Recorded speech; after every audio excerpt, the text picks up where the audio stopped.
is the example of process parameters of powder bed fusion. There are many parameters like this. AM design engineer must take into account setting these parameters and performing optimization. This is significant burden for AM design engineer.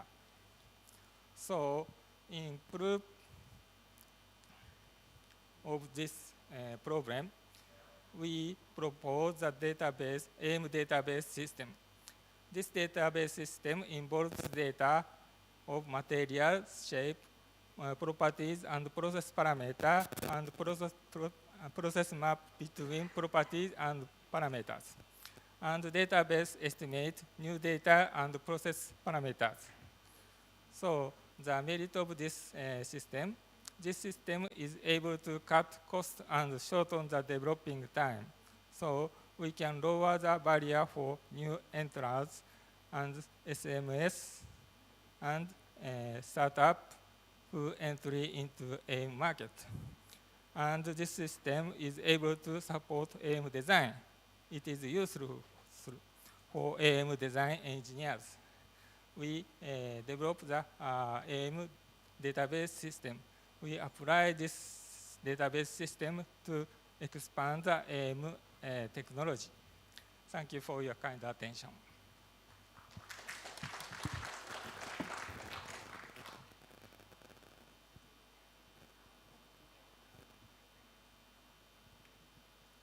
Thank you so much for your presentations. Và ngay bây giờ xin được trân trọng kính mời ông Richard Bose đến từ Viện Hàn Ấn Độ với chủ đề Sustainability in Welding a Burning Issues, tính bền vững trong ngành hàn, một vấn đề cấp thiết. Xin được trân trọng kính mời.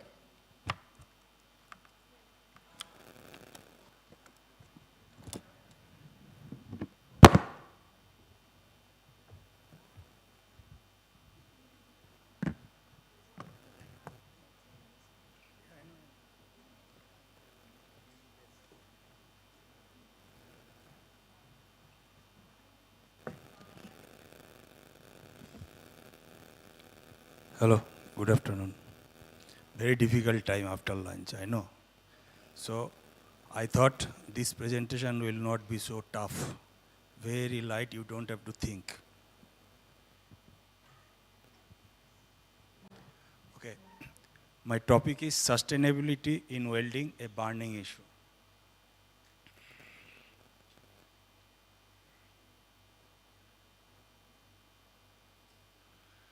We just completed our 60 years, that's all. So what is sustainability in welding? Nowadays we can hear this word very much. Sustainability in sustainable process, we need sustainable things. So what is sustainability? It is the ability to sustain and related to social, economic and environmental matters. But environment is embraced with it when we talk about welding. Therefore, sustainability in welding is the practice of integrating eco-friendly methods and technologies to minimize environmental impact while maintaining the efficiency. It is the time now to discuss about the key components related to sustainability. One of the key components is energy efficiency. Modern equipment utilize modern inverter-based welding machines to significantly reduce energy consumption compared to older technologies. It may reduce 50% of the energy also if we use the inverter-based machines. Process optimization, increase welding speed and use automation to improve productivity and lower overall energy use. So we have to optimize the process also. Maybe for a flat welding we can use the SAW in place of SMAW or GMAW or something like that. There are so many ways. Smart energy use, turn off equipment when not in use and ensure optimal voltage and amperage settings to prevent wastage of energy. So this normally we do, sometimes we forget. Then next key component is Material and waste reduction. Precision welding use precision techniques and modern processes to reduce the amount of filler material and scrap generated. If it is thin material, we can use laser, we can use TIG. Recycling and reuse, recycle scrap metal and where possible, reuse components to reduce the need for virgin material. Because to produce steel or other materials, we need a process and energy is used and so many things are related. So if we can reuse it or optimize the use of the materials for any components, that will be good. Life cycle assessment, consider the entire life cycle and choose materials and processes that minimize overall environmental impact. Now we know that even railways are also using other material, not same mild steel or carbon steel materials. So we have to consider the entire life cycle and use such materials. And there are so many research is going on for materials which is lighter but tougher, and we can use it. Environmental and health conditions. Fume and emission control. Oh, this is a very important thing. Implement effective fume extraction and ventilation system to remove harmful gases and practices, improving both the environment and worker health. We can use this type of extractor in the shop floor. And even welders can use this helmet with fume extractor or filter. But what about the construction projects? That is a question, of course. Cleanliness. Ensure workpiece are clean of oil, paints and other contaminants before welding. To prevent the release of toxic substances. Normally we do, but this is one of the cause. Cleaner processes, choose welding methods that produce fewer harmful emissions. If possible for shop floor application, we can use so many things like friction stir welding is there, there are other processes there, but that we have to see whether we can do it or not. But project site, again, that's a problem. Other factors, what are there? Workforce training. Now, we know that training is going on. Of course, manual training is required, but before that, if we can use this sustainable practices like, this VR, virtual reality, augmented reality, so this can be a good one. The skill development also, we have to train the welders first with this AR VR things, and then it has to go for the hands-on training. This will save our time, money, material, power, and environment also will be saved. And then quality control, use automation and AI-driven tools for quality control to improve weld quality, which can reduce rework and wastage. Nowadays, software is there inserted in the machines, and we can upload the software, and then it can detect how welding is going on, where is the defect. It can alarm also, so that people can be alert that okay, now we have to correct it.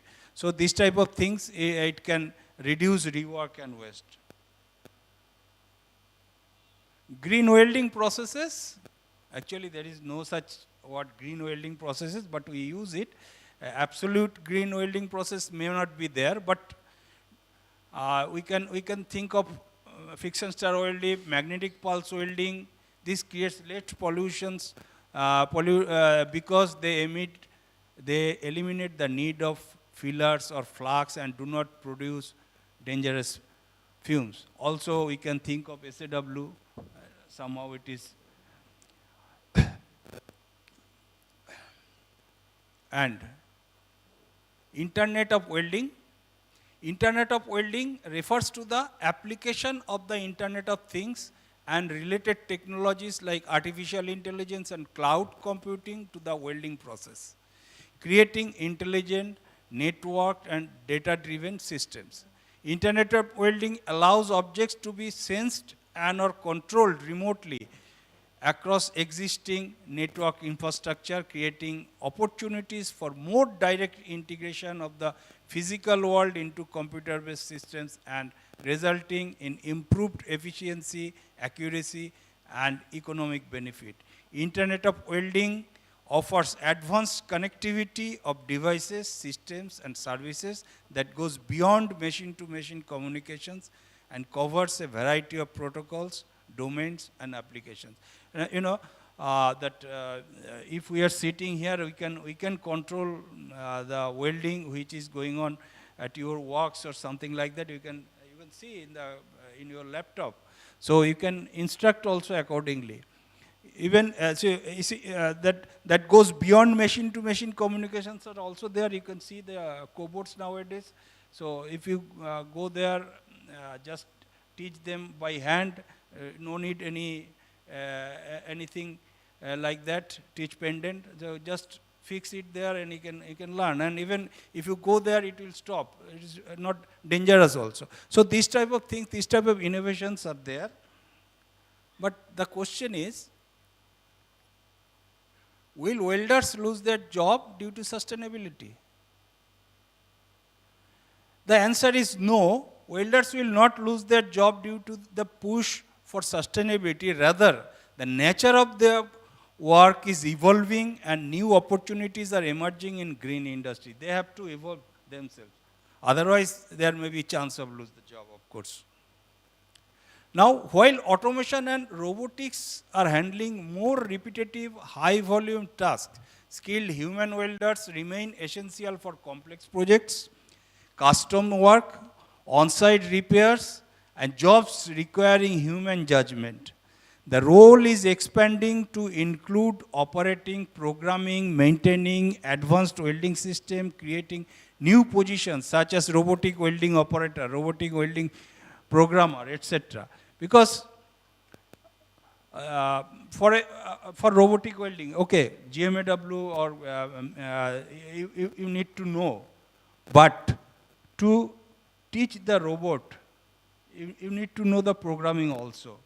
So that is why, so your job is evolving. So the problem is that the skill will definitely play a vital role. If you want to keep your job, your skill must be updated. That is the main thing. So that is very small presentation of me, and I think nobody is very much tasked on it. Okay, thank you. Thank you so much for your presentations. Và ngay bây giờ xin được trân trọng kính mời ông Nguyễn Duy Toàn đến từ công ty cơ khí Hồng Ký với chủ đề Digital Transformation in Welding Industry IIoT System for Monitoring, chuyển đổi số trong công nghiệp hàn, hệ thống IIoT giám sát. Xin được trân trọng kính mời ạ.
Hello.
Good afternoon, everyone. I look around here in this room. There are a lot of foreigners.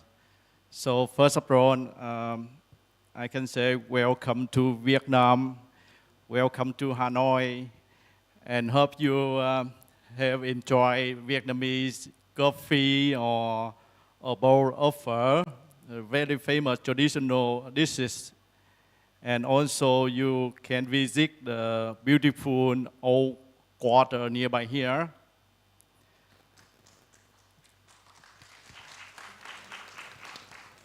Yes, Vietnam changing very quickly.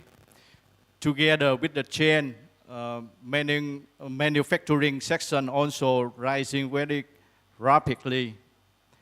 And that's why today the topic matters so much to us. And Vietnam, we believe industry not only about production, but also about building life. As you can see, car industries, energy, transportation, building, or a lot of things depend on one thing: connecting metal together. So in Hong Kee, we often say, welding builds life. So for more than 40 years, Hong Kee has built leading manufacturer electronic welding machine in Southeast Asia. So we have the booth in this exhibition, and you can visit and have a look. So in Vietnam and Hong Kee, we not only manufacture, now we move forward to smart manufacturing.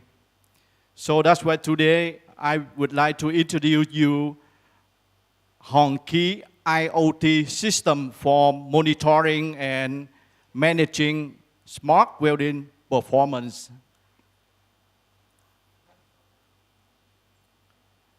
So we are the only manufacturer electronic welding machine in Southeast Asia with established of more than 40 years. So we invest to produce product from R&D, 100% in-house PCB, and we make IoT control device with our SMT lines. And we have a manufacturer factory in Vietnam. And we now holding the leading welding market share in Vietnam. And our machine already spread our nationwide market, and there are a lot of heavy-duty factories use our welding machine.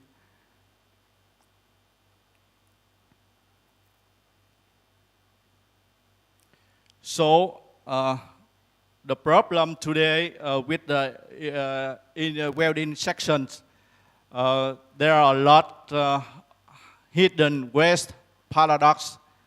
Actually, when we make the statistic and our experience, the factory, normally the machine in the factory, they have a lot of downtime. So less than 15% actual time. It means normally 85% waste because of idle and waiting time. So with the traditional medicine, e-blink cannot track it. So the biggest loss is invisible in efficiency. So we find out the core pain points. First, no real-time equipment data, no control wire, and no control energy consumption. So the quality depends on the worker, depends on their skill and experience, and very difficult to track the machine and get the data out. So we have the management mindset from manual supervision to data-driven digital nervous system. So here we can say when the arc speaks, the data list, it means the machine run, the data can send out to the cloud and to the platform. So each machine now can be smarter than before. So in Hongqi, IoT monitoring and management system, we can connect the IoT solution for the welding, and we can apply the RFID welder identification. So we can monitoring and management dashboard system. And our solution compatible with the old or new machine. So even your analog old machine, old equipment, we can apply with our IoT gateway. So here, this is the Hongqi IoT Wi-Fi and 5G gateway developed by Hongqi. So here, inside the devices. So with our solution, the welders can connect to the cloud data platform. So with our system, our architecture system can be laid out with the 4 levels: corporate, factory, workshop, and machine. At the machine, we can track parameters such as voltage, ampere, the speed of the wire. So with our solution can be real-time monitor with a high precision. So and the WPS compliance. So our we can instant comparison with the actual and standard parameter. And we have the smart alerts. It's automatic warning for the technical deviation. So for the material tracking, we have a real-time wire consumption calculation. And we also can track kilowatt per hour per kilo wire of weld. So with our solution, we can hit the core KPIs. First, we know we can improve the arc efficiency. We can improve the welding productivity. We reduce the idle loss, and we can control the energy per kilo of the wire.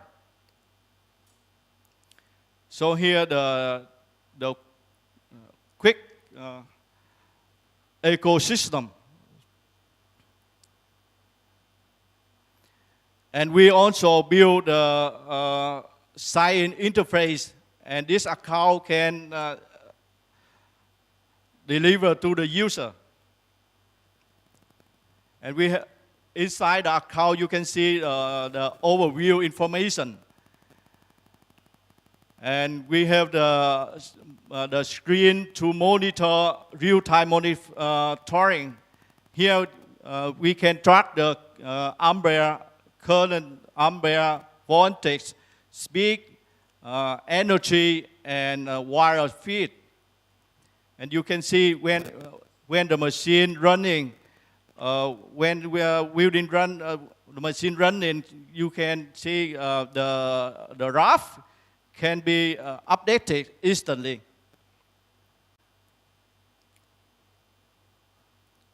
Here the report for the machine performance. And we can track the worker performance also. We can monitor power consumption. Here the report for the material consumption. And we can observe the quality of the welding line. And we can manage the maintenance, comply the schedule.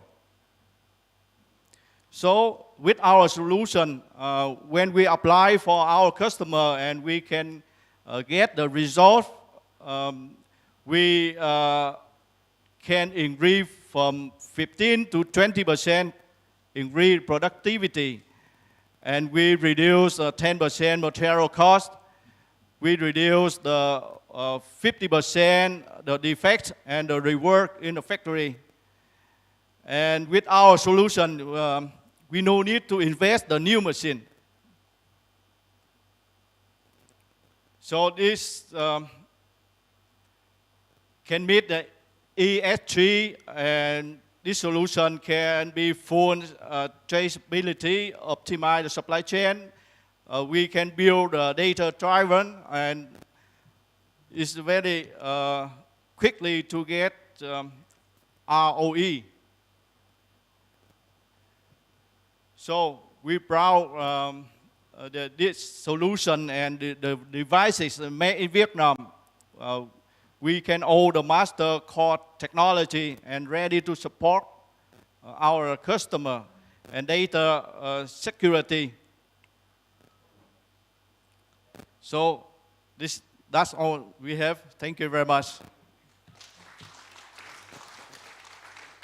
So any question, please?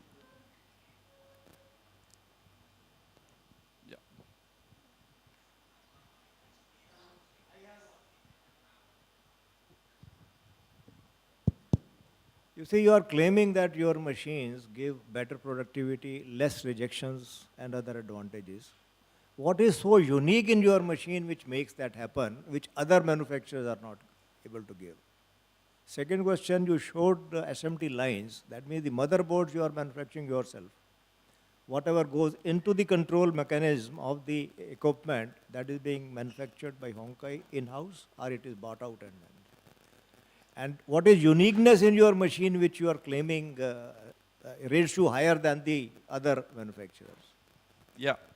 So to explain you clearly the two questions, I would like to you go to our booth for demonstration. The demonstration, and here we, with our solution, we just developed recently. So we apply to construction building, and in the near future we will apply to another section such as the manufacturing and also shipbuilding.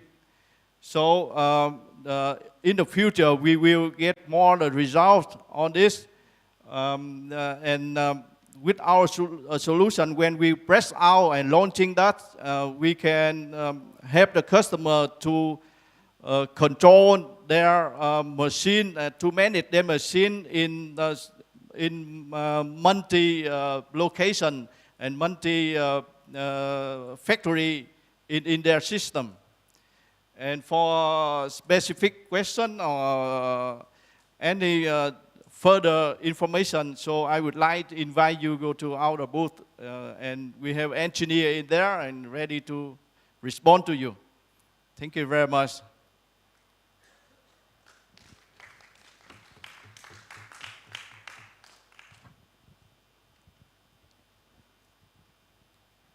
Thank you. Very interesting. I have only one question. Since your welding machine is very famous in domestic market, but in the near future, do you have any plan for export your products? Okay, thank you for your question. Actually, we export a lot because we invest a lot of labor, and our engineer work where we use very long time to develop our machine and building the factory in Southeast Asia, and we the leading in Vietnam market. And recently there are a lot of customers from overseas, such as USA And European, they, you know, we have a high, we have the news.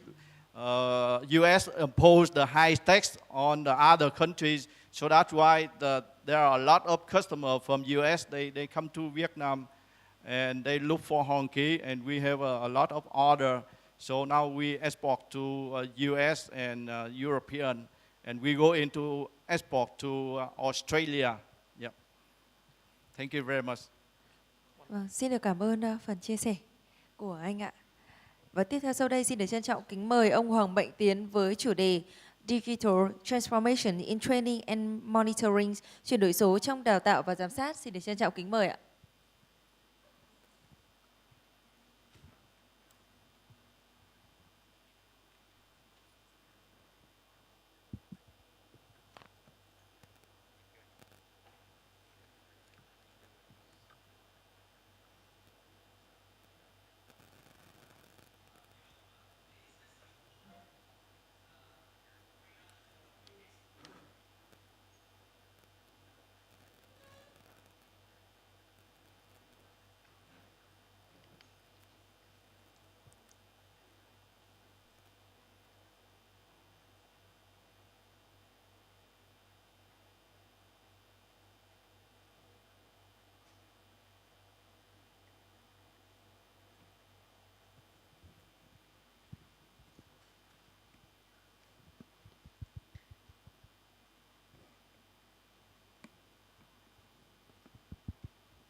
So, good afternoon, ladies and gentlemen.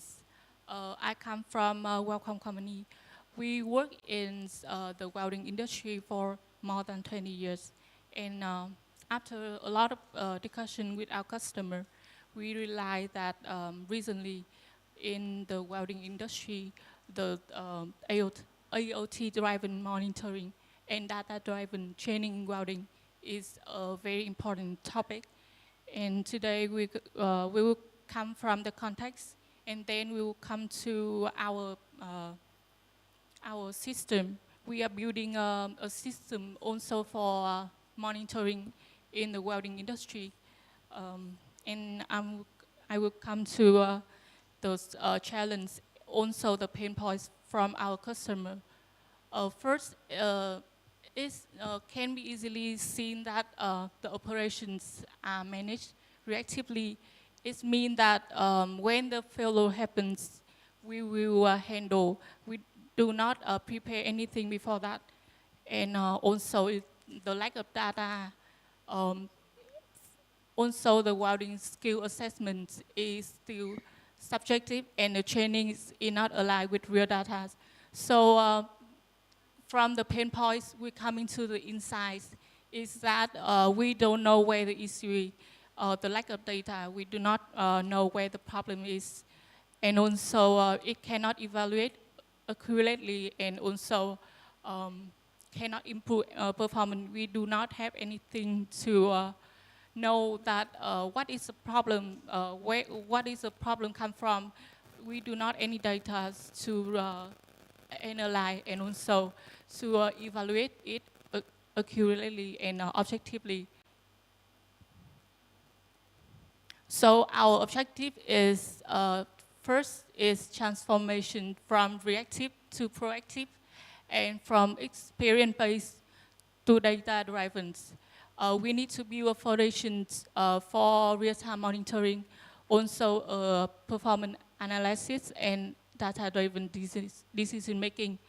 And a target value is outstanding performance is to maximize the productivity of equipment and welders.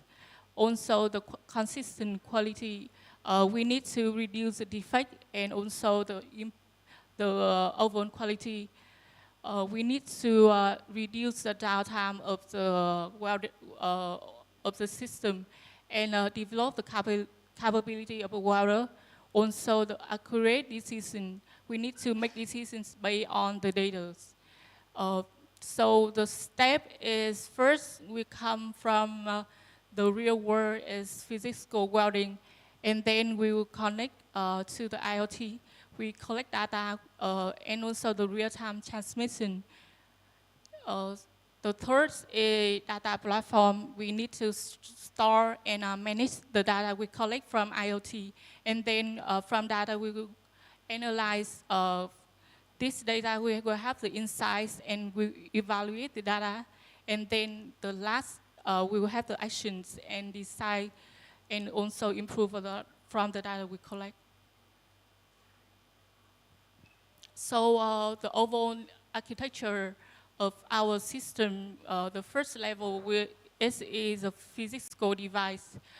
We will collect the data from the physical device like welding current voltage, wire feed speed. From this, we will come to the IoT gateway. We collect this and then the data will be processing and filtering. The data will be transmissions to platform, and our system is level 3. We will centralize the data, and also we integrate with other systems like ERP, MES. And the last, from the data we collect, we will have the insight from the dashboards, like the real-time dashboard, and also some report analytics, and also the notifications from the smart alerts.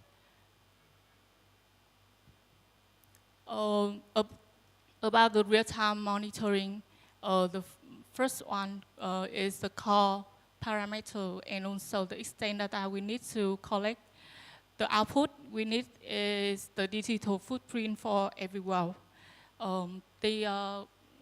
We will collect the data from all the activities of the welder, also from the equipment, and then in equal real-time monitoring, we will collect the real-time data, and then we will have the data on the dashboard.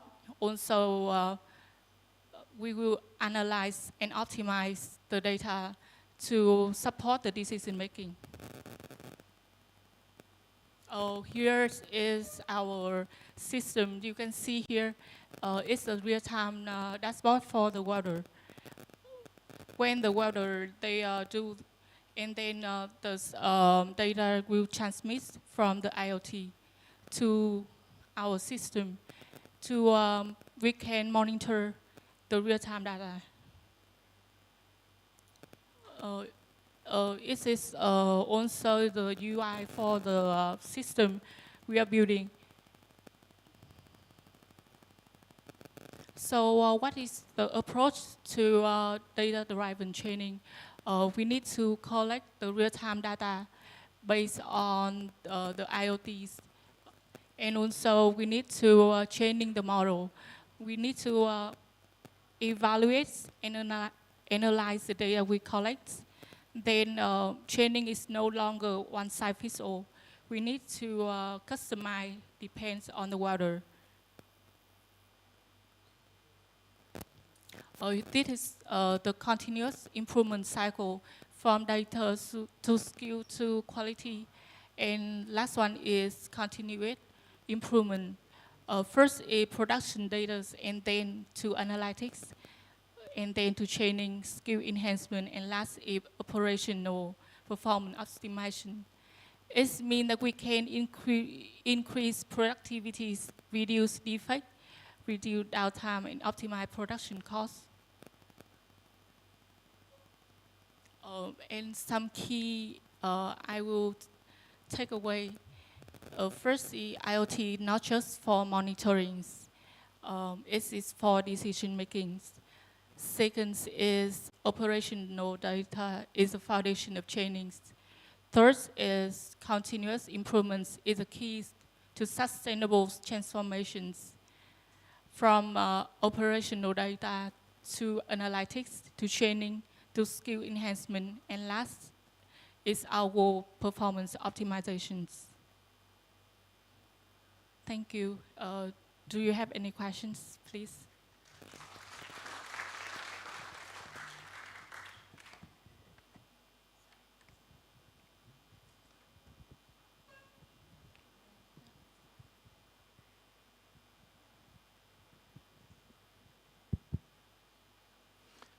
Okay, thank you very much for your introduction. So I understand that you through the IoT and get the data, and after that you can find some difference, some gap with the standard operation, and finally you will through the training the weld to improve the skill and get the perfect performance or quality. It's okay? Okay, so if you use the robot welding, maybe no this problem. This first. Second, how do you think about your data connect with industry internet? Just you use the IoT. How do you think about internet, industry internet, the connection? Thank you.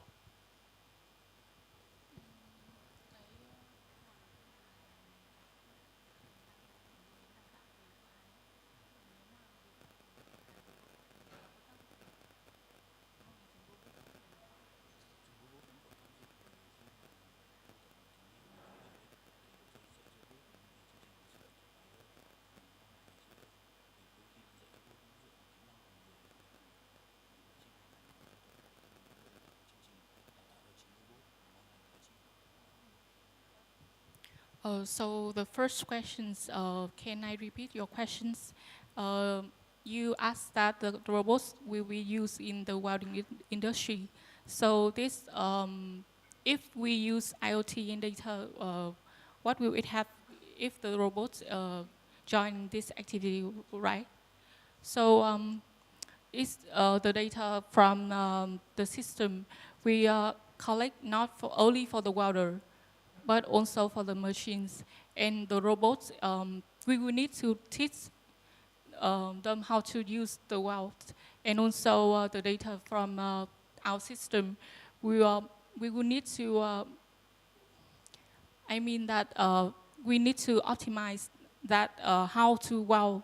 So the data from the system we collect, I think that used to useful for the robots if we use it in the welding industry.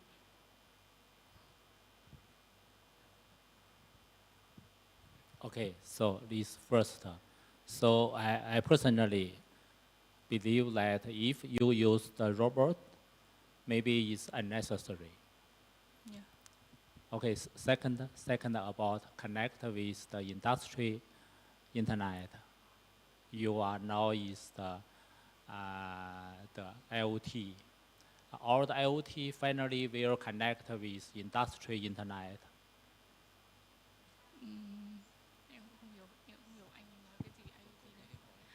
Can you, I do not understand your questions. You mentioned the IoT. So what is the point here?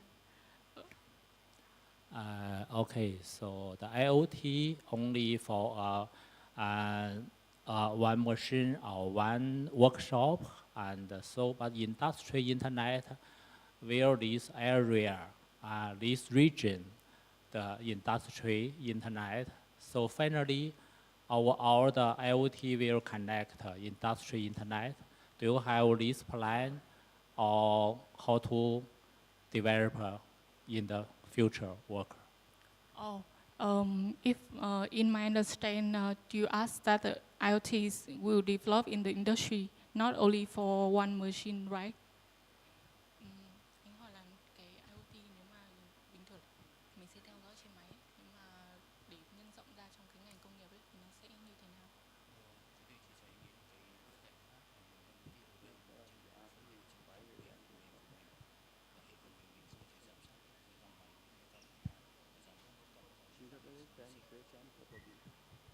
So the welding we present here is a small part of our system. We not only monitor the welder, we monitor a lot of equipments other than welders. So it's an overall solution not only for the welders industries. From the data we collect, we can come far away from this. Okay, thank you. Thank you. Thank you for your presentations.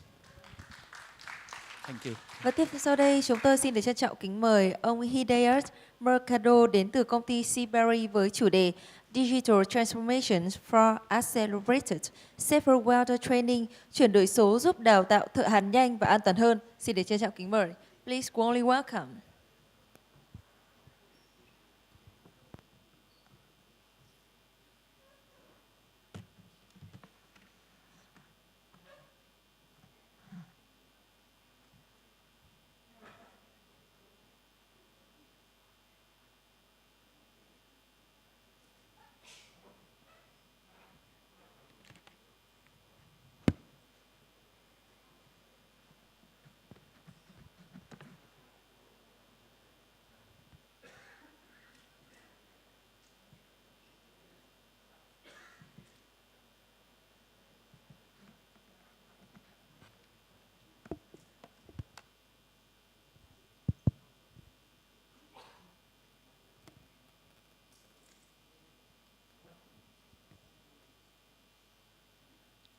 Hello, good afternoon.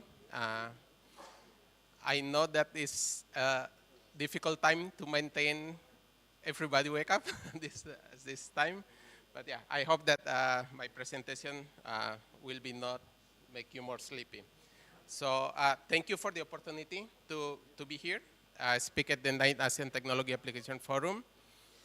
Today, I will be presenting how digital transformation, specifically soldatic augmented training, is enabling faster, safer, and more efficient welder training, supported by real evidence and data that come from case studies that have been done.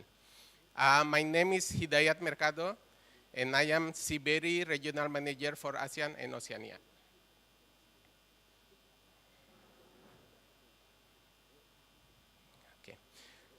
To begin, let's look at the key challenge facing welding education today. Across the industry, training systems are under pressure due to the increased demand, limited resources, and evolving technology requirements.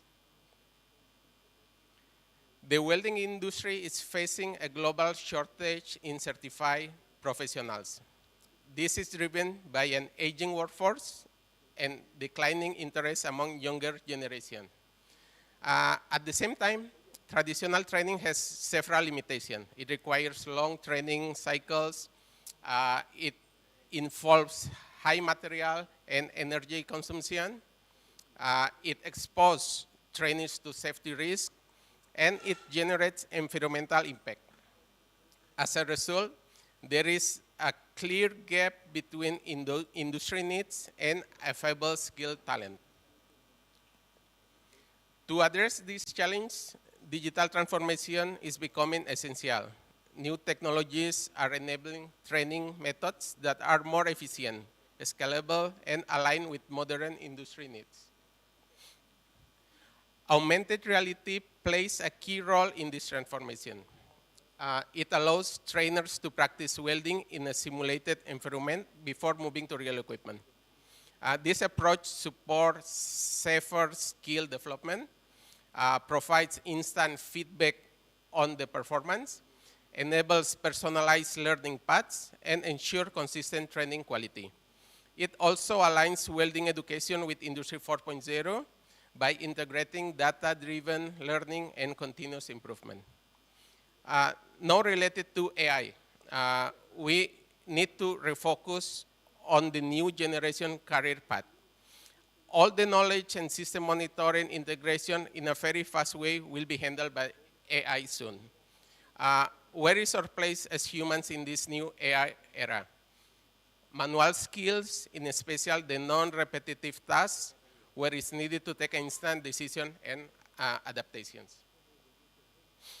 So the soldatic augmented training solution combines three main components.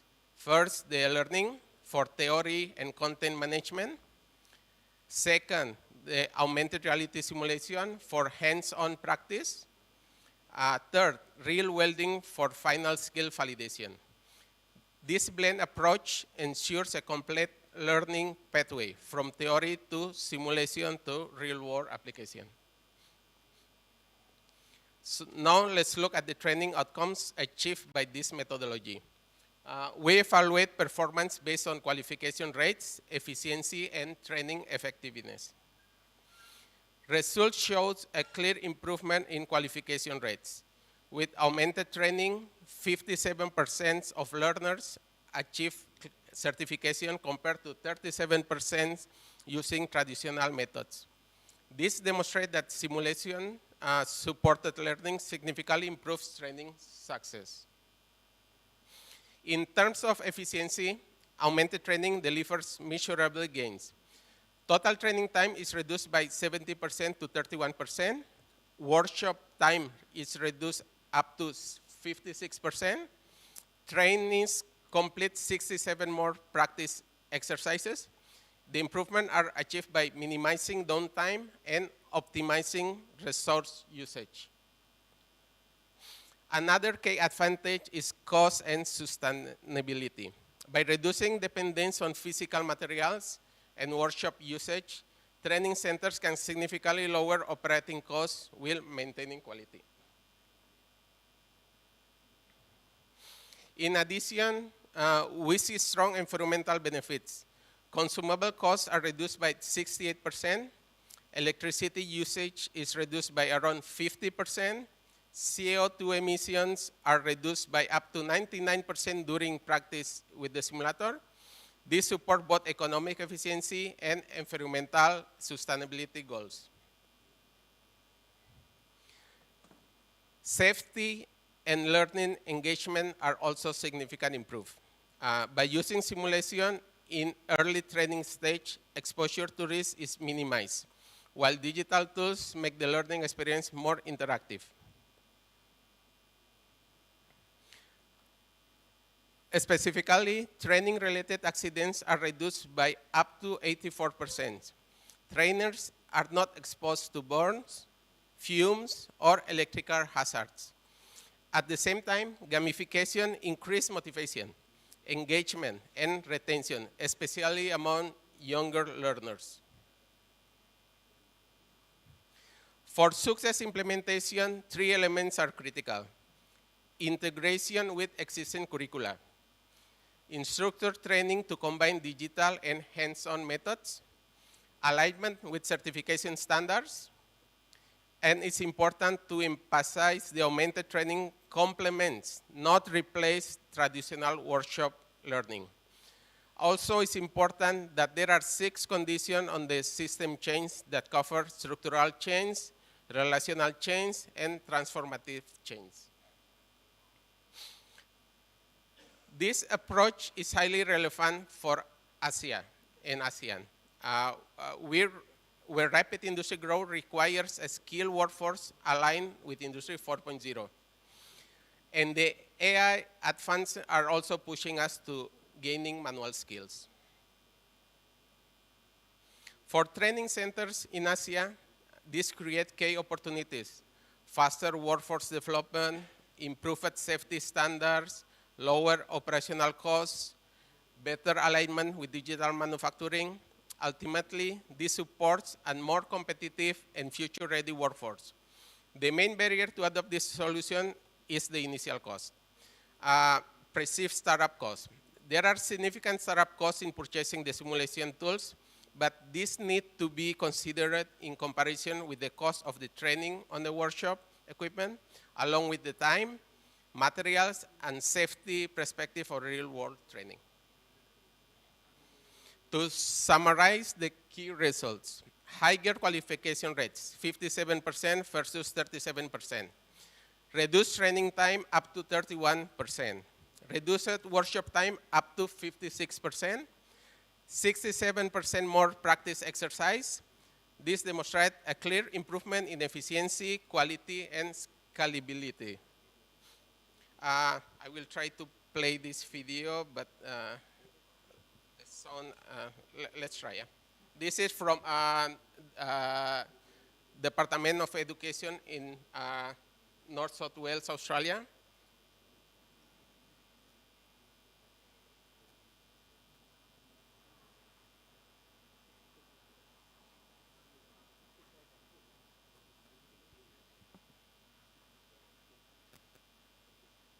Well, there is no sound, but there are subtitles below. So they are adopting our solution in Australia in a very fast way, and the results, they already seeing the result of applying augmented training.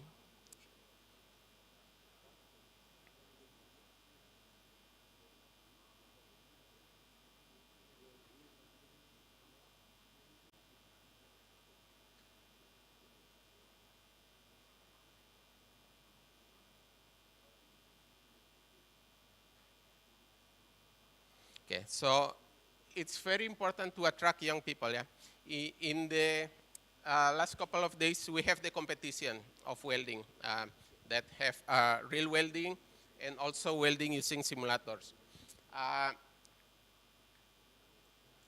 If that was a dancing competition or a cooking competition, for sure the first floor of this building will be full of people.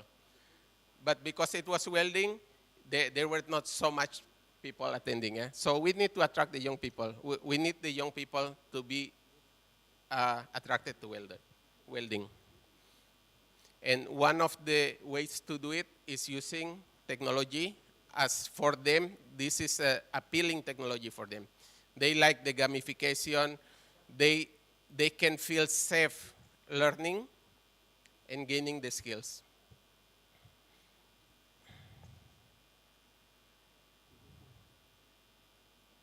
Okay, so that's all. These are my contact information. If anyone have a question, feel free.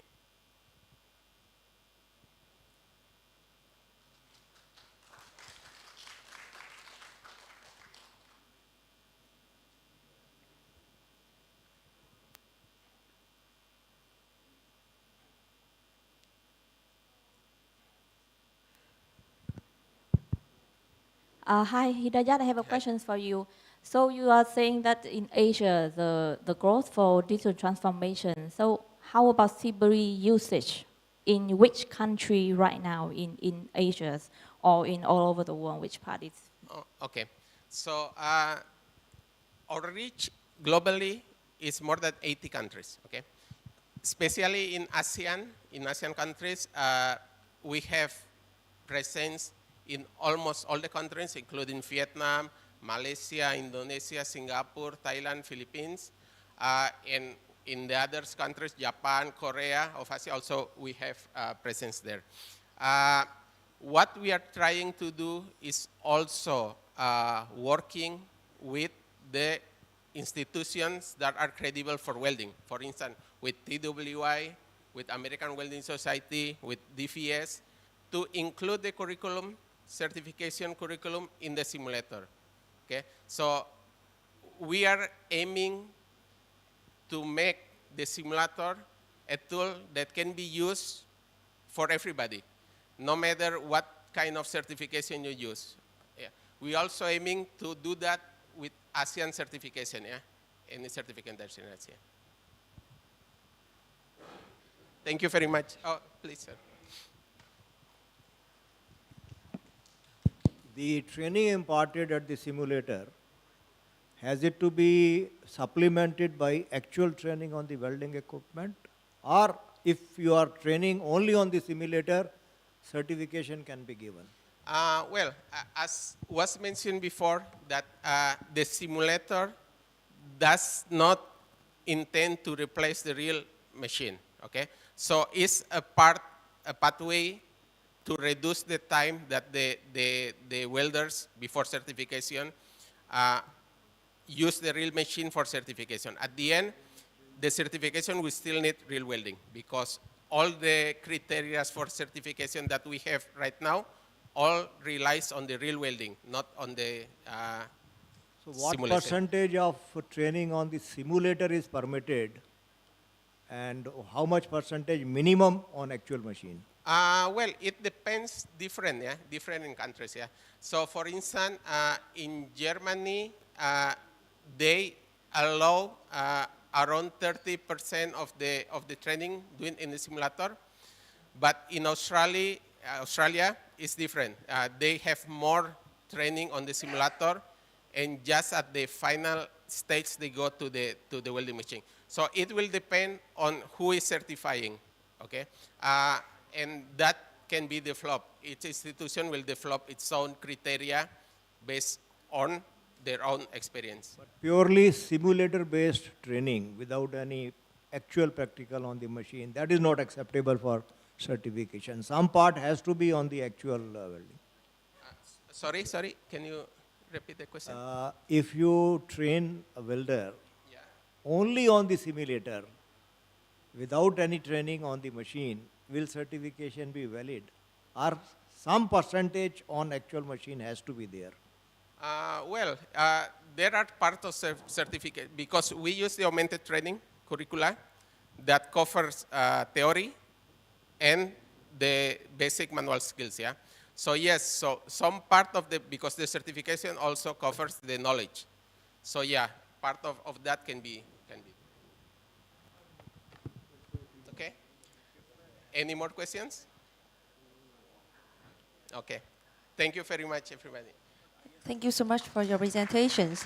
Và ngay bây giờ xin được trân trọng kính mời bà Nguyễn Thị Hồng Nhung đến từ Công ty Cổ phần Công nghệ và Thiết bị Hàn Weldtech Company với chủ đề Digital Transformation Roadmap for Welding Industry, a Practical Approach, lộ trình chuyển đổi số cho ngành Hàn, một cách tiếp cận thực tế. Xin được trân trọng kính mời.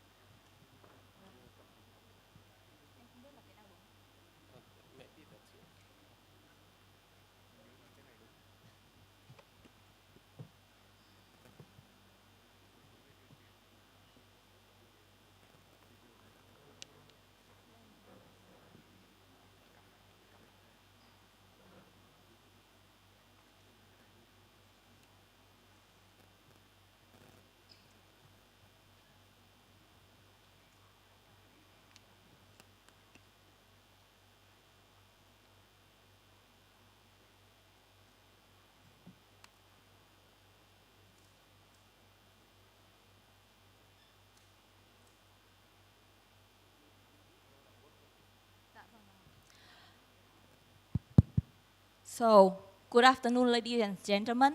Thank you so much for being here in the Asian Welding Federation meeting, and thank you Vietnamese Welding Society to organize this event. And I'm very glad to be here today, honored to be here, and glad to see a lot of more women in welding industry. Also a lot of attention in the sustainability, and also a lot of young university students. They are interested in welding industry. A lot of people before me, and also my friend Hidayat, already explained about virtual welding and also digital platform. However, I would like to explain a little bit more about a practical approach with collaboration between human and machine collaboration. So, digital transformation is not just technology upgrade, meaning that it doesn't mean that you just buy a robot or a virtual welding equipment and then you can upgrade it to become digital transformation. And let's see. We need to understand what are the current stage of the digital transformation or factory automation. For example, in Vietnam nowadays, may I ask the audience who is in the manufacturing industry, who actually manufactures these days? Anh Trọng, yes. Anyone in the manufacturing or anyone in fabrication? One, two, and Hong Ki as well. 3, 4. Also, who's in the education sectors, vocational training? Anyone? I think that there will be more in the vocational training, no? Yes? Some students, but I think they left already. I hope some stay. And the rest, we are somewhere in between. And we'll see. So the current stage, everyone knows about the labor shortage. Not enough welders. And also there are a lot of more jobs in welding. As you can see, like in Vietnam these days, or not only Vietnam, Australia, Malaysia, Singapore, China, India, everywhere need weldings. And that's great. But we do not have enough welders. We do not have enough welding automation systems to actually deliver what we want to achieve, what we want to build. So also in Vietnam, there's an adoption of growing in automation, but it's uneven. For example, in the automotive industry, there are a couple of very big automotive manufacturers that invest hugely in automation. But the people, they are not equipped or they are not adapted yet to the changes in Industrial 4.0 or now it's 5.0. Shipbuilding, yes, shipbuilding Vietnam is changing, but then a lot of requirement for change to become automated. We need a lot to learn from China as well, from the shipbuilding industry, steel structure as well. And so now, as you can see, even our welding competitions, a major part of it is for manual welding. And because it's coming from the demand, a lot of demand is and actually using manual welding. And most small to medium, even bigger fabricators, they still use a lot of manual welding. Basic inverter machines, some is still using a thyristor or analog welding machines. And also, we have a limited parameter controls. Two previous presentations already explained about the platform to collect data. But what data is for if we don't use it for any purposes? And also, the quality control.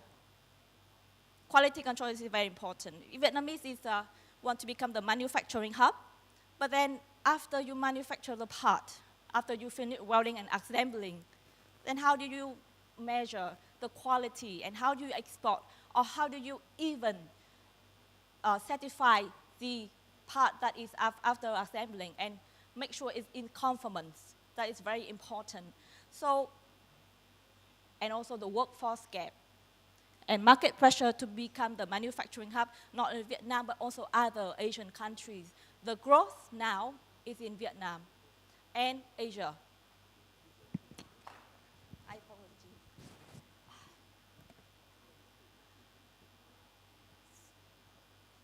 So what is digital transformation in welding? A lot of people is talking already about automation and robotic. Not only robotic, but also cobot. So what is cobot? Cobot is a middle between manual welding and robotic. So for robotic, it's like a lot of repetitive parts, repetitive jobs, and cobots will have more diversified, more versatile, but also specialized welding equipment for automation systems. A lot of people is already talking about digital welding management system, AI-driven quality control, training with workforce with augmented training and virtual training, and a lot of people is sustainability and energy efficiency. But what else? Is it only equipment, or human, or software and AI? Where should we start now? So I'm coming from Weldtech. We have 26 years in the welding industry. And most companies, our customers, they are in the manufacturers, they're fabricators, they're small job shops. So what they look for in digital transformation is leveraging, for example, customer relationship. When they receive the part drawing, they need AI or technology to make the quotation faster. For value proposition, they also need more value to deliver to the customers. For example, inspections. For key activities, for example, right now, they can manufacture more in shorter time, more agile.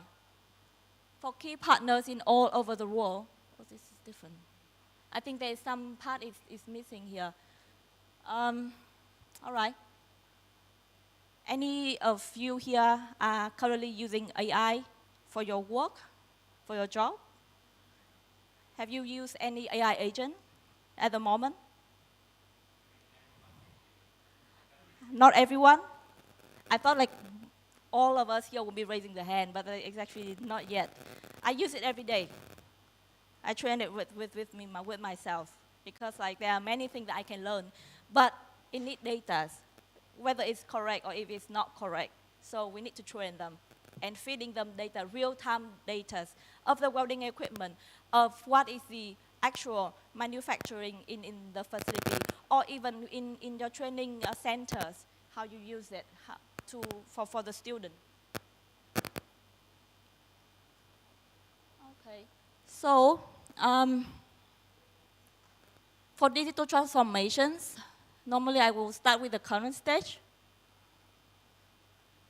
This is a practical from one of my customers in America. So I've been to have some customers in the US for exporting. Also some other customers, and I've been to China, India, Japan, to see how is the current development in the digital transformation and factory automation. And most of the customers, they will have the product-centric. They deliver the customer from the product to the customers. That is the current activities. They focus on the product and manufacturing. How is the cost? How is the efficiency? That is what they are measuring. And they also have some KPI on manufacturing as well. As you can see on the dashboard earlier, there will be a dashboard on what kind of part manufacturing, what is there. And at the transition stage, we need to understand what are the desired stage for digital transformation, what we want to get there. And in order to get there, what are the jobs to be done? For example, instead of just product-centric, maybe we need some customer engagement and feedback. You see, for a lot of automotive industry, especially EV industry right now, changes. A lot of new model every 6 months. New models coming. And why there's new models? Because the customer needs some advanced, some additional features.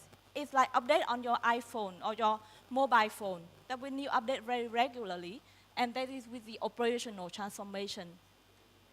Some data infrastructure, we track it, and we encourage the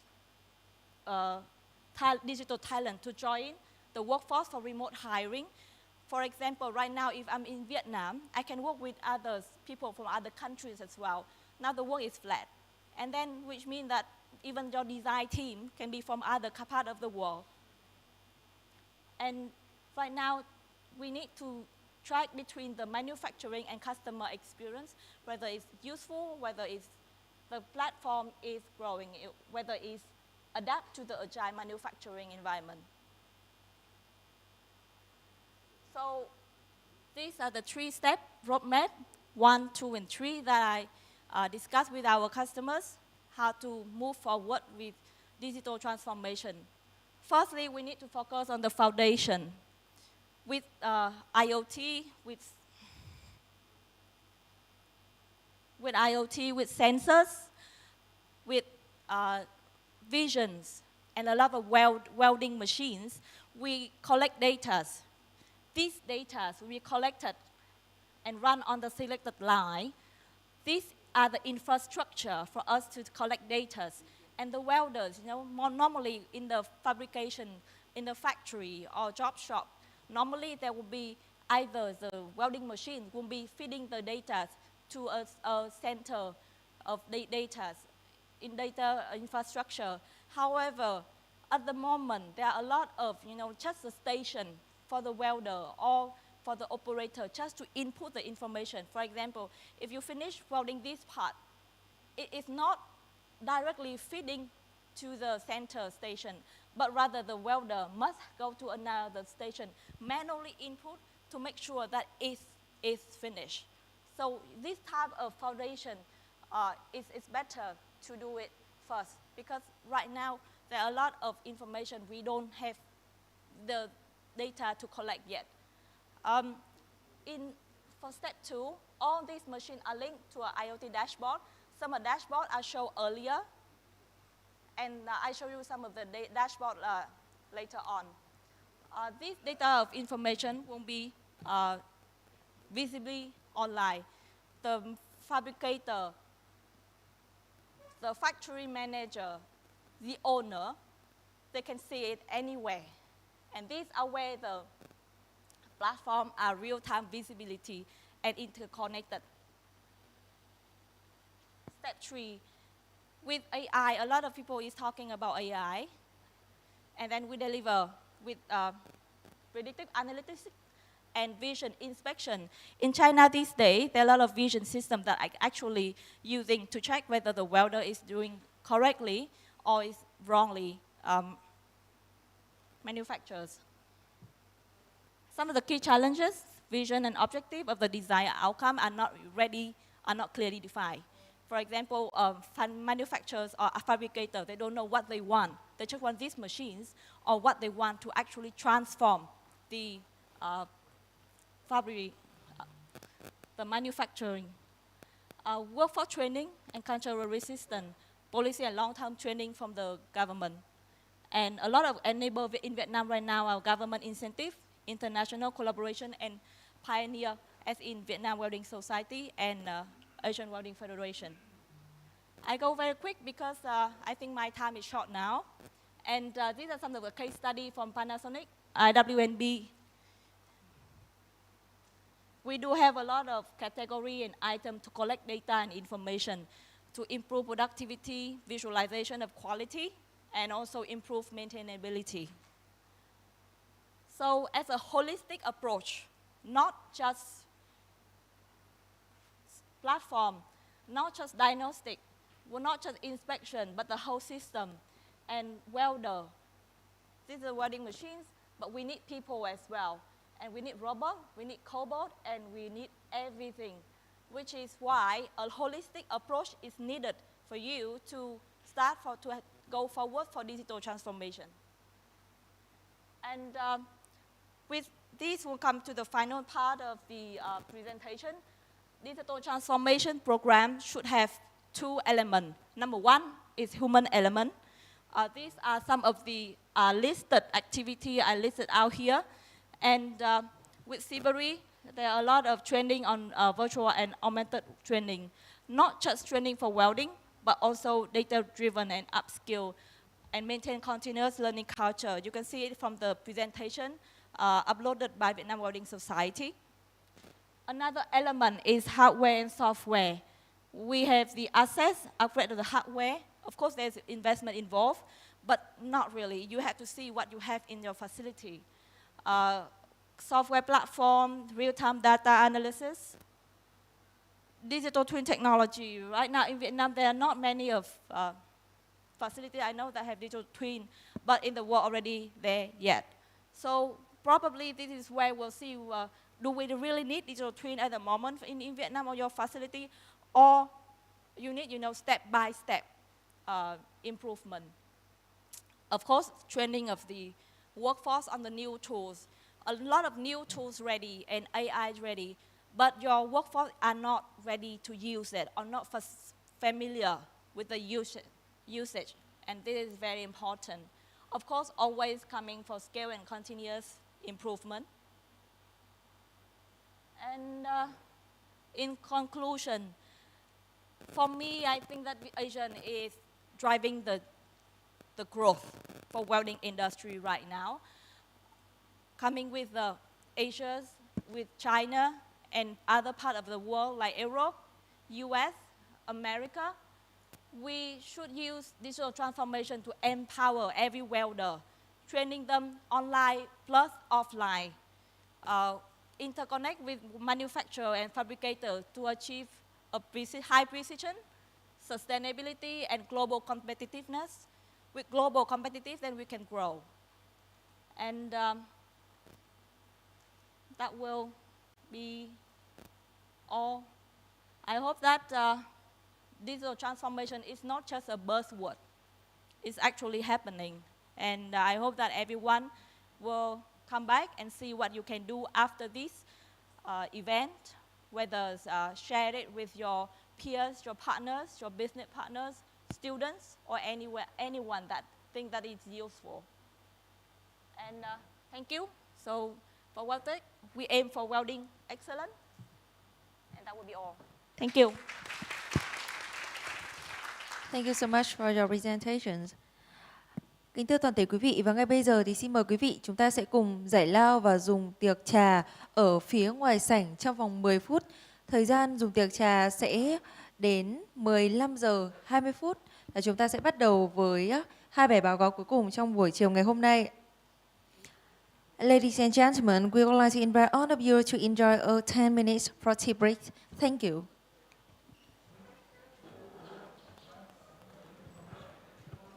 Sorry for the very short time break because we have to finish at 4 p.m. Yeah, so we try to relax at the time. Yeah. Yeah, yeah, the bus will wait at the 4 o'clock. Yeah. For those AWF members who are visiting the Hanoi University, please be ready at 4 o'clock downstairs at the the bus bay there, where you came this morning. Yeah. So take note, don't wander too far away.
Recently, when they already have the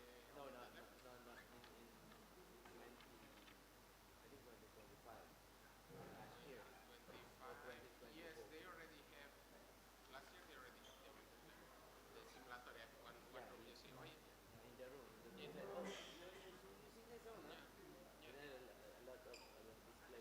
Yeah, yeah.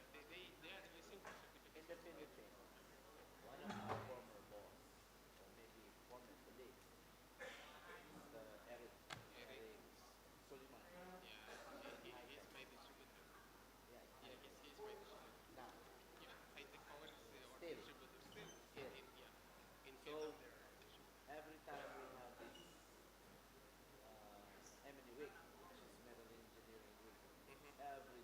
Mhm. Yeah.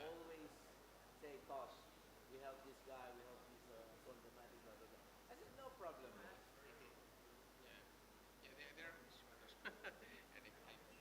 They bring the unit everywhere because you know it's very catchy. So when they have events, they participate with Tesla. Have a good relation with Tesla, with the so every event that they have, they will bring the simulator because it's catchy. Yeah, people will start be around, want to see what is this, want to try. That's why they bring the simulator everywhere. We were about 3 people here now today, Yeah. main attending, but Yeah. the other 2 guys were my boss. Mhm. They were the directors. Yeah. One of them is actually the one who is leading the development That for I see. Mamao. But to be honest, Mhm. we are trying. We are the expert Yeah. in the Philippines Yeah. when it comes to the radiation. Mhm. But whenever we say to them, Mhm. you need to update, Yeah. you need to. I know you as Sibeli that you are proposing something different. Mhm. Eric also is Yeah. proposing something To different. digitalize Upgrade, the upgrade. yeah. But the point is, when? Yeah. When? Yeah. I don't know. When was the last time you met Leslie? Well, myself, I don't go often, but Sir We keep on. Eric, every day I think he have communicated with Tessa and he have very good.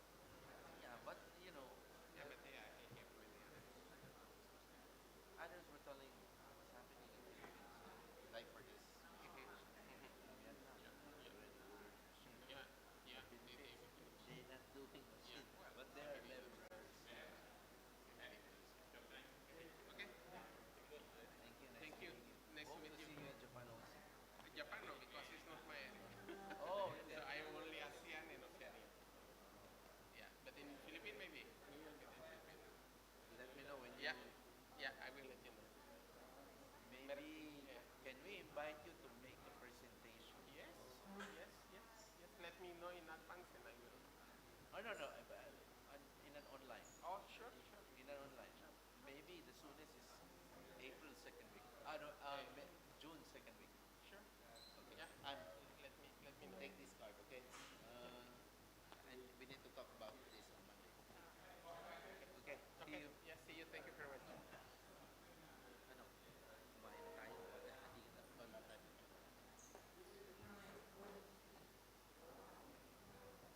Lagyan mo yung tubig, tubigan mo. Okay.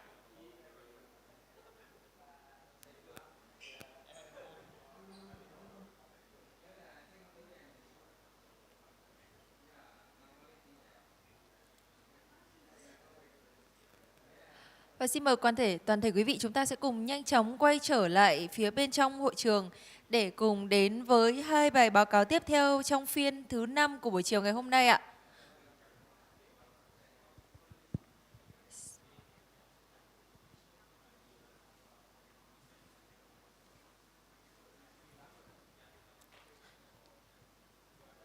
Một lần nữa chúng tôi xin được trân trọng kính mời toàn thể quý vị, chúng ta sẽ cùng quay trở lại phía bên trong hội trường để cùng đến với phiên thứ 5 trong buổi chiều ngày hôm nay với 2 bài báo cáo cuối cùng ạ. Xin được trân trọng cảm ơn.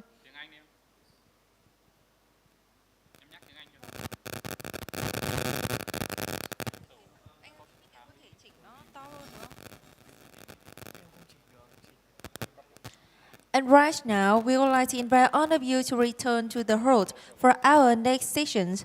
Thank you.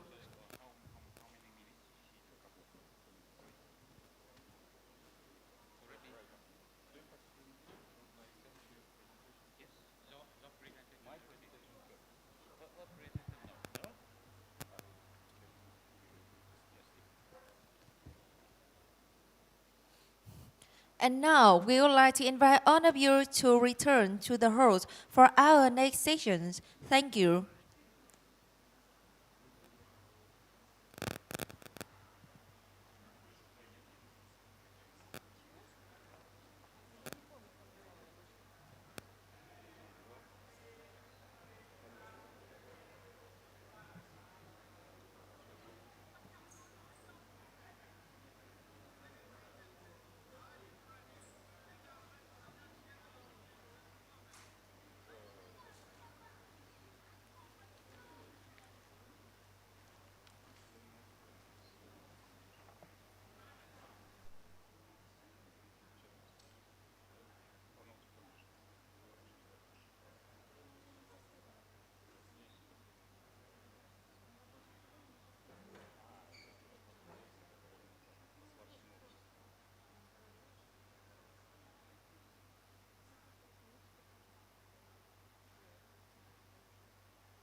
And now, we would like to invite all of you to return to the halls for our next sessions.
Và ngay bây giờ xin được trân trọng giới thiệu và kính mời ông Alexander Molin from Russian Welding Society với bài trình bày Advancing Thermoplastic Welding Practice through AWS Standards. Please warmly welcome.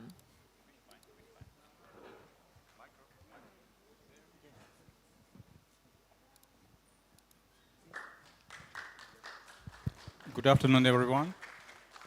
I would like to say, first of all, many thanks to our host, Vietnam Welding Society, for the excellent event. It's an excellent exhibition and forum where we can exchange our experience. And I would like to present today is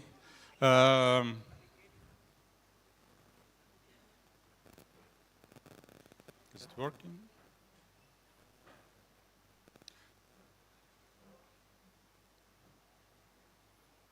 Yeah.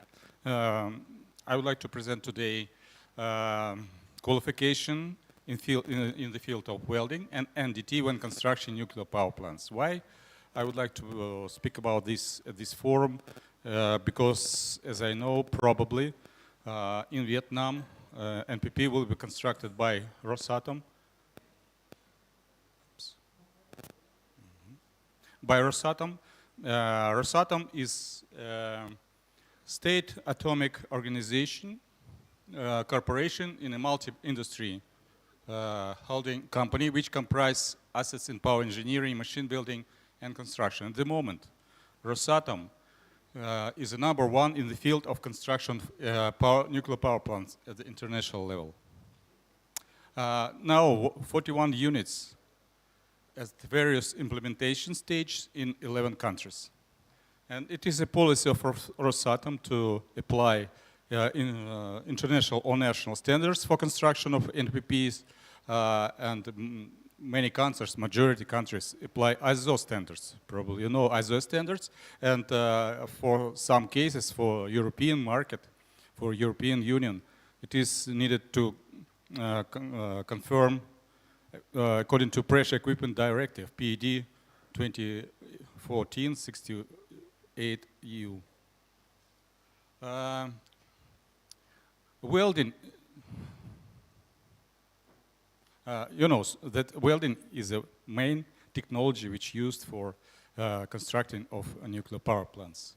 It can be more than 30 kilometers or 30,000 meters of welds when constructing of nuclear power plants. And welding and NDT is a very important technologies in terms of structural integrity, radiation, and environmental safety of NPP. That is why this welding and NDT shall be qualified, that this is a welding personnel, welding procedures, welding production, NDT personnel is subject for qualification. You know that according to ISO 9001, welding is a special process. You can see why, because the quality cannot be confirmed during the welding. And ISO 3834, it's a standard, series of standards, regulates welding quality requirements and is designed to regulate the necessary controls and procedure which are required. So on this slide you can see like flower with petals, which is very important for ISO 3834 certification. You see that welder certification, welding operators is one petal, NDT personnel is another petal, certification of welding coordinators is another petal, qualification of welding procedures, and of course testing laboratories which use for testing of test pieces or test specimens shall be credited to ISO IEC 17025. Let's start with one petal, it's welder certification and welding operator certification. Certification confirms ability to follow verbal or written instructions and verifies personal skills that are important factors in ensuring the quality of welded products. Standards which shall be used during this certification, ISO 3834 Part 5, it says that depending on welding process, for arc welding, it's used ISO 9606 different parts. For electronic beam welding, it's ISO 14732, it's for welding operators, and so on. You can see that for stud welding, another standard ISO 14555. So these standards on the screen, probably you know this very well, depending on the materials. So for, in regards to welding operators, 14732 shall be used. for different welding process, like arc welding, electron beam welding, laser beam welding, and so on. ISO 9606 part 1. Let's say that this standard is widely used, and it's written that it provides technical rules for systematic qualification test of the welder and enables such qualification to be uniformly accepted independently of type of product, location, and examining bodies. So it can be used everywhere because only technical parameters are used, not just related to subject like pipeline or lifting equipment, but only 8 variables, only technical variables used for certification, for qualification test and leading to certification. Procedure for welder certification, it's needed to weld test pieces, you know this. Test pieces shall be tested according to the standard, and acceptance criteria is for fusion welding is ISO 5817 2023, it's quality level B. For welding operators, probably you know that last year a new standards was published, 14732. It was published, and now it's approached with the methods. For fusion welding, 4 methods. For method 1 for butt or fillet welds. Method 2 for tube plate welds, according to ISO 15614 part 8. Method 3 for overlay welding, and method 4 for qualification testing based on pre-production or production test, and can be used all 3 methods.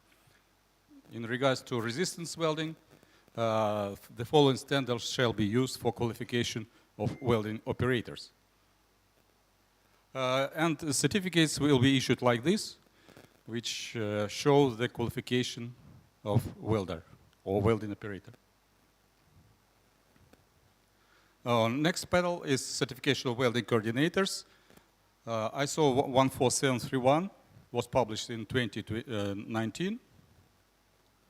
According to this standard and according to ISO 3834 part 5, welding coordinators for welding processes shall be assessed, competence shall be assessed according to the standard 14731.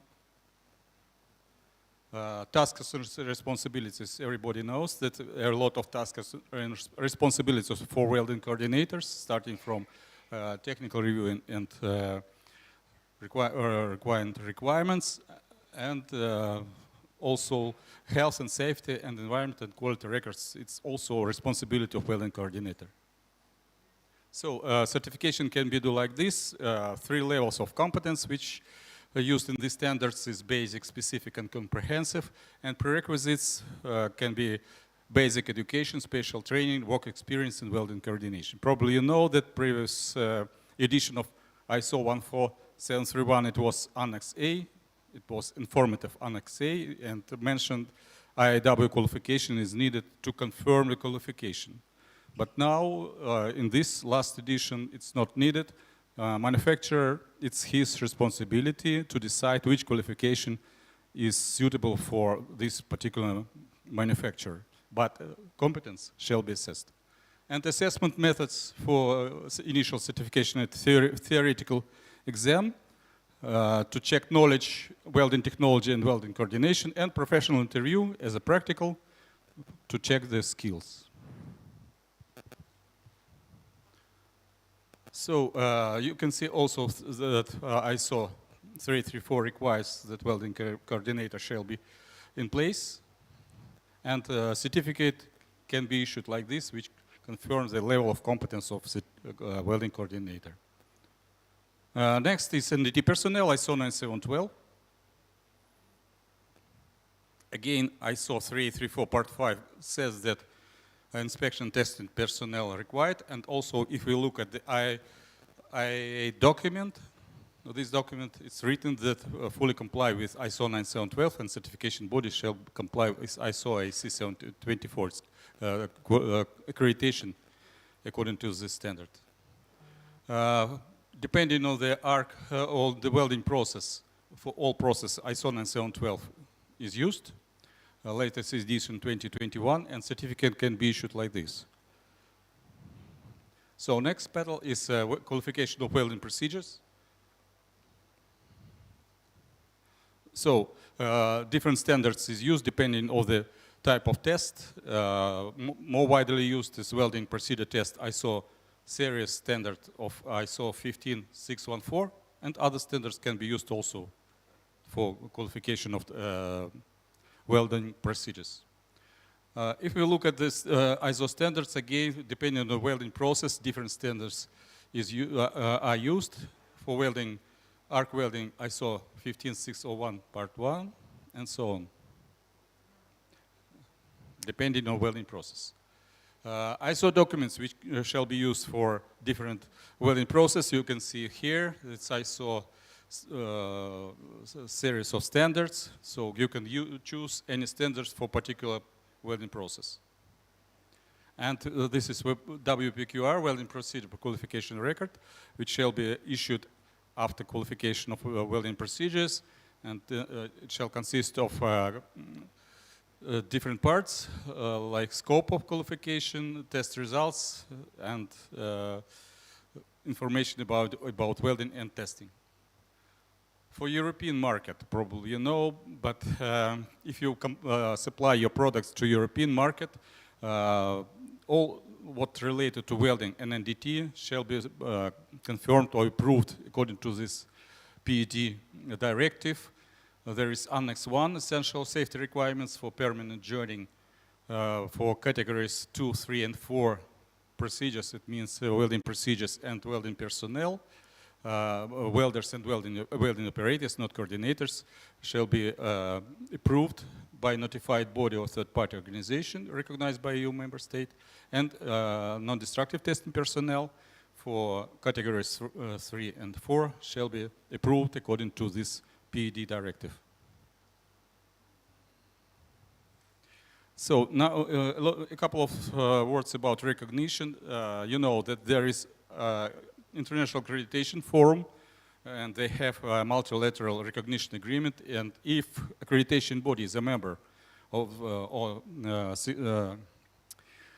signatory of MLA, it means that certificate issued by certification body accredited by this accreditation body, they recognized worldwide. And for personnel, it should be ISO 17024, and for processes, ISO 17065. We accredited RTC Testing Diagnostics. Now I present not Russian Welding Society, but my company, RTC Testing Diagnostics. We accredited by Egyptian accreditation body for both standards, 17024 and 17065, for welding processes and for NDT and welding personnel.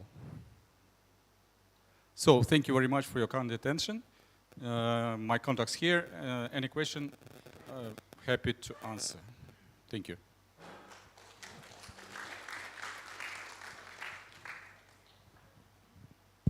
Once a welder is certified, whether he is doing job for Rosatom or for EDF or for Westinghouse, that is a material. But once he is certified to do welding of a nuclear fabrication, as per the relevant ASME section, whether 3 or 9, does it require a minimum period for which, or maximum period for which certification is valid, and recertification is required after some time? Certification, you mean certification of what? Welding operators or welding procedures or? Welding operator. Welding operator. Following the standards, it's 6 years. There's different 3 options for a certification for welding operator. One of them is after 6 years is like initial certification. Another certification will be valid for 6 years. Sorry? Certification once given will be valid for 6 years. He doesn't have to get him recertified in 6 years. In 6 years, welding operator can be recertified through the whole exam. Okay. If he is discontinuing for some time, let us say a couple of months, earlier it used to be minimum 6 months period. Each 6 months, welding coordinator or responsible from manufacturer shall put signature in the certificate that it's checked that this guy continue his work according to the scope of certification. Only, this is obligatory, mandatory requirement. So that validation... Without this, it can be not recertification. Okay, thank you.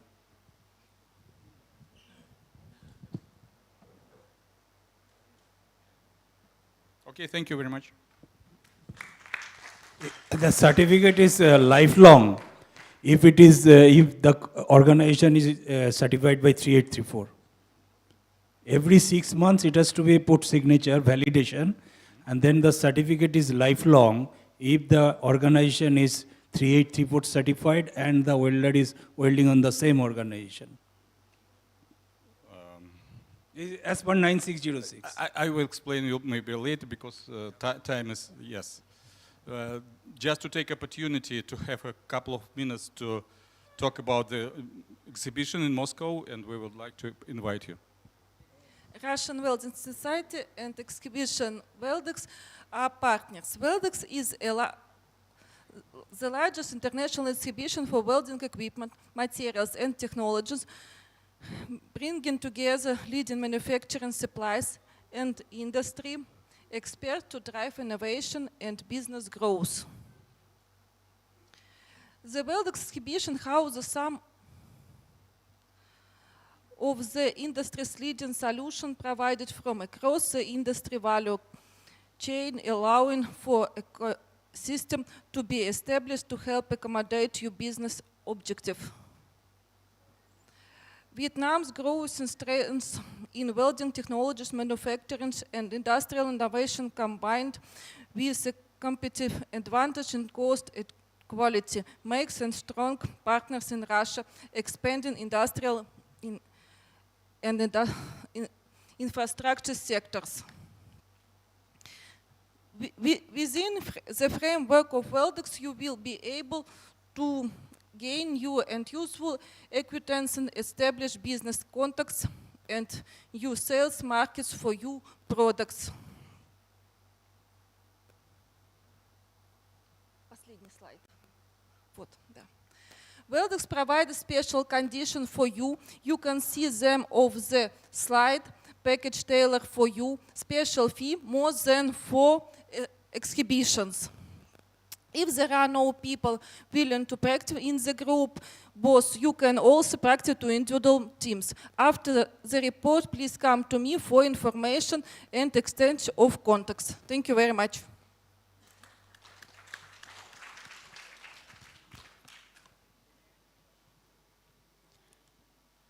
Thank you so much for your presentations. Và ngay sau đây xin được trân trọng kính mời tiến sĩ Hán Lê Duy đến từ Đại học Bách khoa Hà Nội với bài trình bày Welding Standard Applied in Vietnam, Trend and Challenges, tiêu chuẩn Hàn áp dụng tại Việt Nam, xu hướng và thách thức. Xin được trân trọng kính mời. So this is my last presentation, but maybe it's time limit. I will very quick present.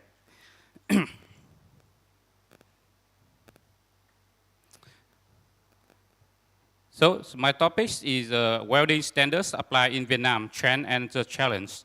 So in this presentation, there are five sections. First, I will show overview of the main industry sector in Vietnam. And second, I will show some international standard system used in Vietnam now. And third is trend and applied standards in Vietnam and challenge faced when applied standards and some open conclusion.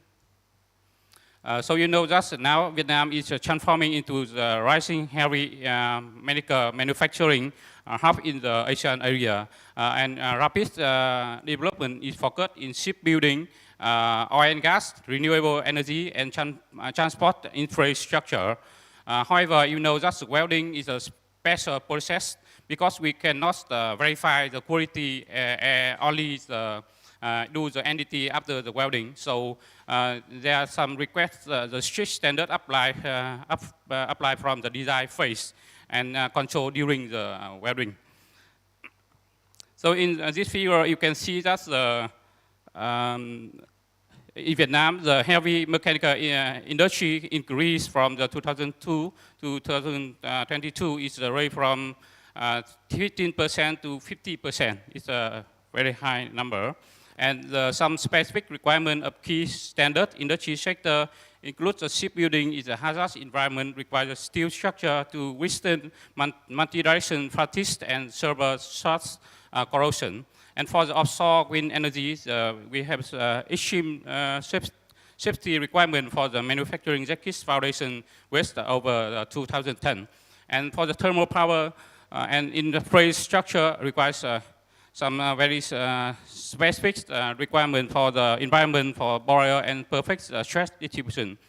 And here is some summary. Here you can see the summary, the industry landscapes and the needs for the welding. In Vietnam, we have, you can show there are 7 sectors: oil and gas, shipbuilding, power and construction, oil, and the manufacturing, and also the infrastructure. And in this table, you can see some the typical welding in each typical welding in each sector. And the last row, you can see some example of the standards now applied for each sector. And in Vietnam, now we can say that the Vietnam mechanical industry operates with an inter-transparent of the nation and the international standard system, because we work with many, you can see the figure. In Vietnam, we have a TCVN and QCVN. TCVN means the nation standards, and the QCVN means the technical regulation.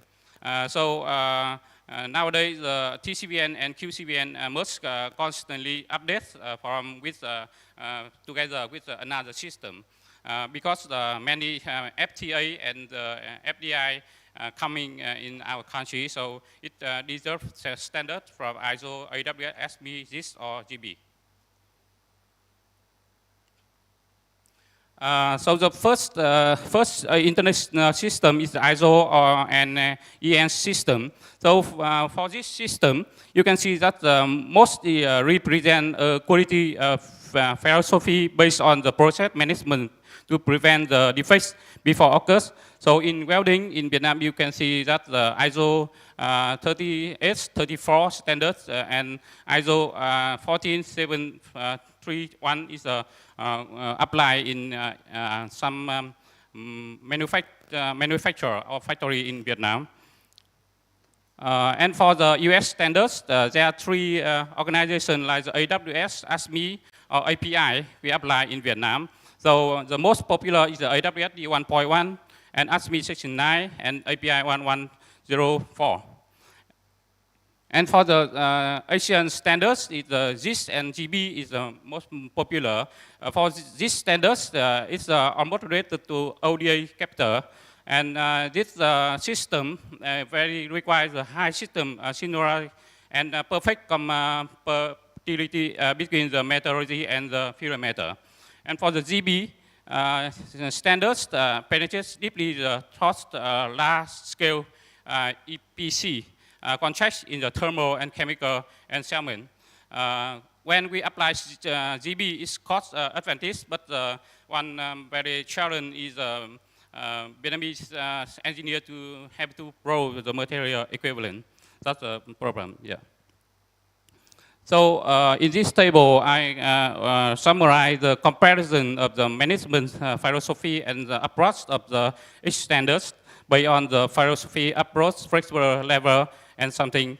In consume management philosophy, we can see that according to the ISO and AN, EN's focus on the system effectiveness and the risk prevention. And for the US, United States is focused on the performance and the responsibility. And for the GIS standards, it's focused on the quality and the consistency. And for the GB, it's focused on the comparison and the supervision.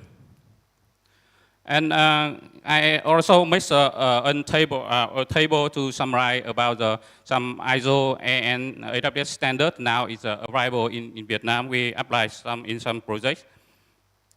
And here also I summarize some QCVN and TCVN, apply some in some industrial sector here.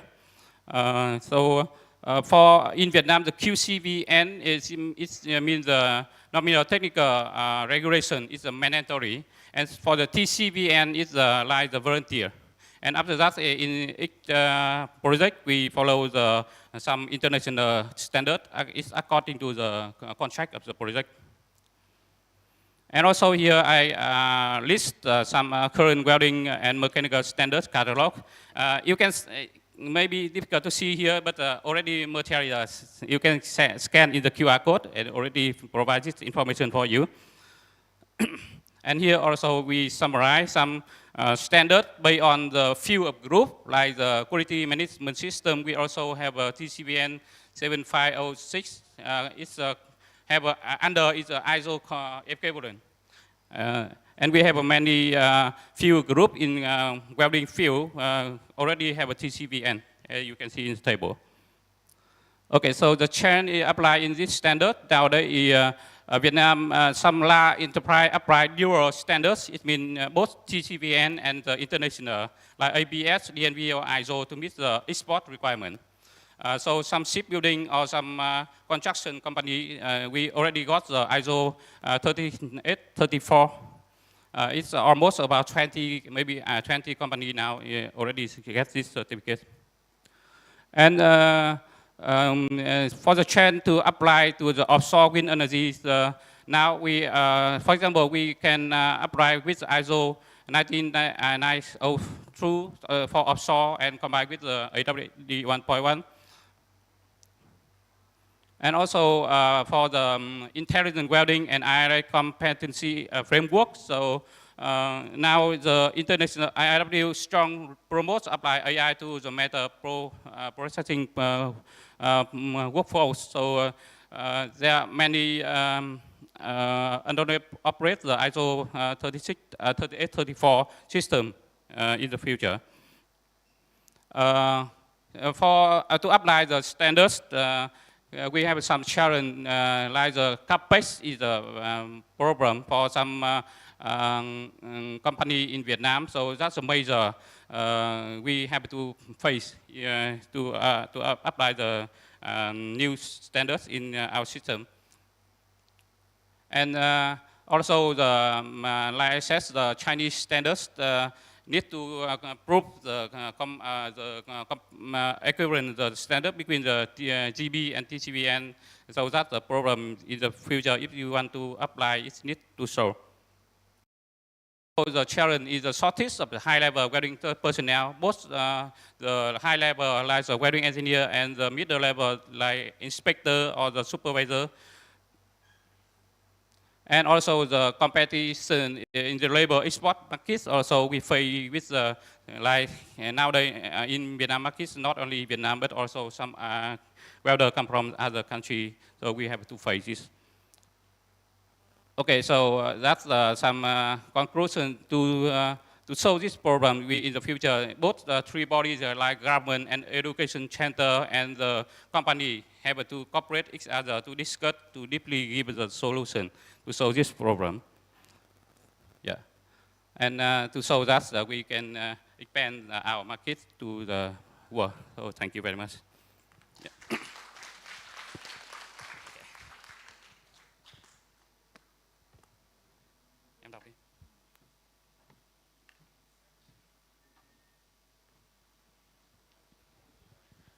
Một lần nữa chúng tôi xin được trân trọng cảm ơn các bài báo cáo tới từ các diễn giả trong diễn đàn ngày hôm nay. Và để cảm ơn các diễn giả đã đóng góp cho diễn đàn, chúng tôi xin được kính mời các diễn giả, chúng ta sẽ cùng tiến lên sân khấu để đón nhận giấy chứng nhận tham dự diễn đàn. We would like to respectfully invite the speaker from both sessions to come up the stage to receive their certificate of participation in today's forums. Welcome to the stage, Mr. Edmond Onjaras, Dr. Liu Jiangying, Mr. Koichi Haruta, Ms. Takanta Sensei Karsbata, Mr. Ishikawa Takashi, Mr. Ngô Văn Trọng, Mr. Trần Văn An, Mr. Hoàng Bá Khoa, Mr. Vũ Dương, Mr. Phạm Văn Hòa, Mr. Trần Văn Châu, Mr. Terumi Nakamura, Mr. Rituraj Bose, Mr. Hoàng Mạnh Tiến, Mr. Nguyễn Duy Toàn, Mr. Hidayat Mersako Hồng Nhung, Dr. Thán Lê Duy, and Mr. Alexander Molins.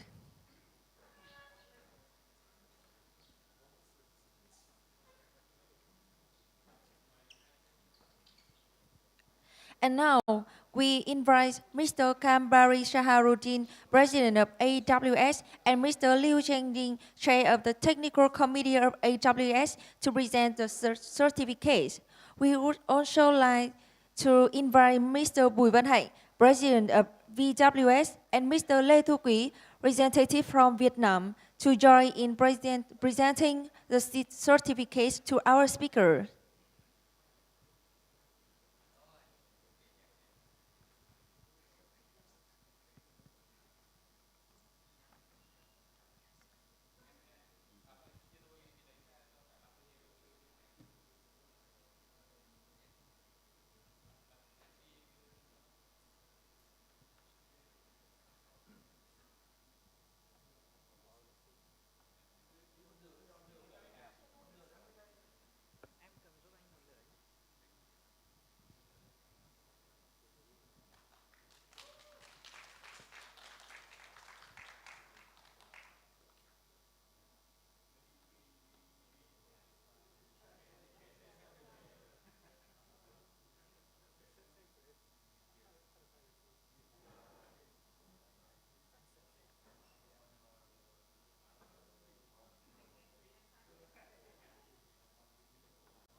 Thank you so much.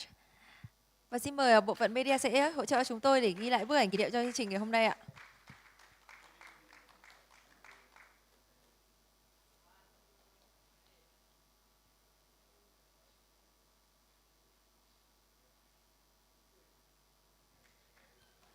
Thank you so much.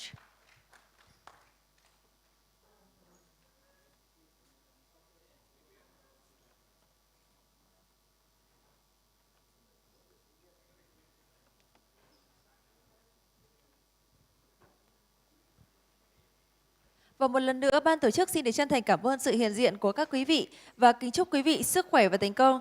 Thank you for your participation. We wish you good health and continued success. And now, ladies and gentlemen, we invite all guests are invited to join to visit JWRI Hearst U Osaka Hanoi University of Science and Technology. Thank you.